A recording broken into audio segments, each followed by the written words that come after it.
Hello दोस्तों, कभी सोचा है कि ये बड़े बड़े हवाई जहाज कैसे बनते हैं? आज मैं आपको हवाई जहाज बनाने की पूरी प्रक्रिया दिखाने वाला हूं। सबसे पहले शुरुआत होती है डिजाइन से। इंजीनियर्स एडवांस्ड सॉफ्टवेयर यूज करते हैं प्लेन का पूरा नक्शा बनाने के लिए। वो हर चीज का ध्यान रखते हैं, हवा में कैसे उड़ेगा से लेकर पैसेंजर्स को कितना आराम मिलेगा, सब कुछ। एक बार डिजाइन फाइनल हो गया तो असली जादू शुरू होता है। अब हम मैन्युफैक्चरिंग फेज में आते हैं। दुनिया भर के कारखाने मिलकर हवाई जहाज के अलग अलग पार्ट्स बनाते हैं। फ्यूसलेज, विंग्स और इंजन सब अलग अलग बनते हैं। फिर इन पार्ट्स को असेंबली के लिए एक जगह ले जाया जाता है।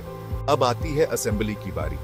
बड़े बड़े हैंगर, जिन्हें असेंबली लाइन कहते हैं, उनमें इन सब टुकड़ों को जोड़ा जाता है। वर्कर्स और रोबोट साथ मिलकर काम करते हैं। विंग्स को फ्यूसलेज से जोड़ते हैं और इंजन लगाते हैं। ऐसा लगता है जैसे एक बड़ा सा पजल बन रहा हो। असेंबली के बाद हर हवाई जहाज का पूरा टेस्ट होता है। इंजीनियर्स हर सिस्टम को चेक करते हैं कि सब कुछ सही से काम कर रहा है या नहीं।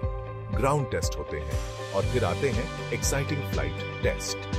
पायलट हवाई जहाज को पहली बार उड़ाते हैं, ये देखने के लिए कि सब कुछ सही और सुरक्षित है। टेस्टिंग पूरी होने के बाद हवाई जहाज डिलीवरी के लिए तैयार है।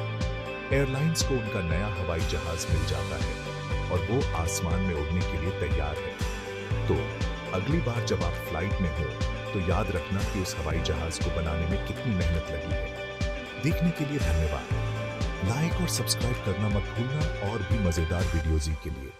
मिलते हैं अगले वीडियो में।